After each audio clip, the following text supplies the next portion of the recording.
Bonjour tout le monde, j'espère que vous allez bien. Je viens de me réveiller. J'ai prévu de me faire un soin de visage. Mais j'aimerais aussi parler de la pression que je vis sur les réseaux sociaux par rapport à mon poids.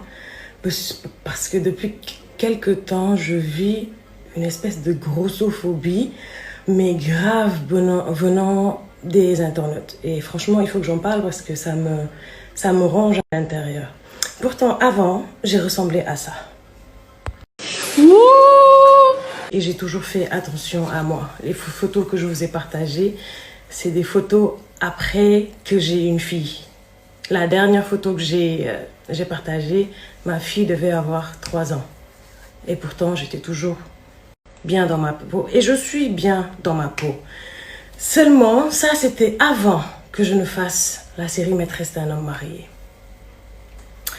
Quand j'ai fait la série Maîtresse d'un homme marié, ma vie s'est perturbée, mon hygiène de vie s'est perturbée. Beaucoup de choses se sont perturbées et je suis tombée gravement malade. J'ai fait une très grande dépression qui m'a conduit à l'hôpital psychiatrique. Je disais donc que j'ai été conduite à l'hôpital psychiatrique et suite à ça, j'ai commencé à prendre des antidépresseurs qui m'ont littéralement explosé. De 75 kilos, je suis passée à 120 kilos. Quand je suis sortie de l'hôpital, j'ai eu une autre chute qui m'a encore poussée à prendre des antidépresseurs et je ne faisais que grossir. J'ai réussi à perdre quelques kilos, mais aujourd'hui je ressemble à ça. Et je suis bien dans ma peau, je suis très heureuse. Si j'ai envie de perdre du poids, je perds du poids. Si j'ai envie de prendre du poids, je prends. J'ai bloqué au moins 200 personnes hier. J'ai supprimé 200 commentaires ou 250 commentaires qui étaient sur ma forme, sur ma prise de poids, tu vois. Et j'ai trouvé ça grave parce que moi, franchement, je m'en fous. Mais je m'en fous à un point où vous ne m'empêchez pas de vivre. Il y a même des gens qui ont dit que mes seins sont tombés, je ne porte pas de soutien. Mais en fait, je parle pour toutes ces personnes qui se sont agressées à cause de leur poids. Genre, vivez. Parce que je suis allée dans 2-3 comptes des gens qui m'insultaient. Quand je les ai vus, j'ai dit c'est la haine que tu veux me déverser. Moi, je vais te faciliter les choses.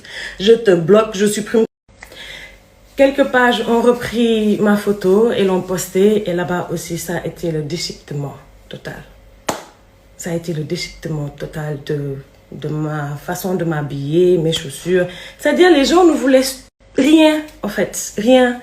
Et c'est méchant. C'est petit parce que votre vie vous dérange, vous n'êtes pas heureux, vous êtes tellement coincé, vous êtes tellement aigri que c'est lourd chez vous. Donc, il faut déposer ça chez quelqu'un. Voilà. Mon poids ou pas mon poids, je paye mes factures. J'ai un boulot, je vais bien. Je parle à toutes mes sœurs qui subissent la grossophobie. Ne laissez pas ces gens vous freiner. Ne laissez pas ces gens vous coincez justement dans votre corps. Amusez-vous, éclatez-vous, dansez, chantez, rigolez. Je vais vous rajouter une dernière chose avant d'aller prendre ma douche. Dieu là, oui Dieu, il n'est pas humain. C'est pas lui qui t'insulte. C'est pas lui qui te frappe. C'est pas lui qui te dit que tu es grosse, tu es bête. Rappelle-toi, c'est toujours un être humain. Un être qui n'est rien. Il meurt 2 jours après, il pourrit. S'il ne chie pas 2 jours, ça peut lui faire cancer du foie. C'est lui qui a dit que toi, tu es grosse, tu es vilaine. Mais sinon, c'est pas Dieu. Dieu est tellement adorable, Dieu est tellement bon. Regarde ce qu'il m'a fait. Il m'a donné un peu. Gen dina toj sen graisse nday ndax ma len gëna bandi gën len nan kaani man café lay nan di jaxé lepp heure bi instant yi toxna lepp ndax jaxlé na mënuma tëdd yow mënuma tëdd wër na ba son nan na ay garab ils sont venus me donner des gouttes. Les gouttes n'ont jamais marché. Jamais marché. J'ai dit, je suis restée réveillée jusqu'à 10h du matin. Le lendemain, ils m'ont dit, ça va? J'ai dit, oui, j'ai bien dormi. Ils m'ont fait interner à l'hôpital principal Comment ça s'appelle? Pavillon de la France. Et puis, pourquoi ça s'appelle pavillon de la France? Vous aussi là. Hey!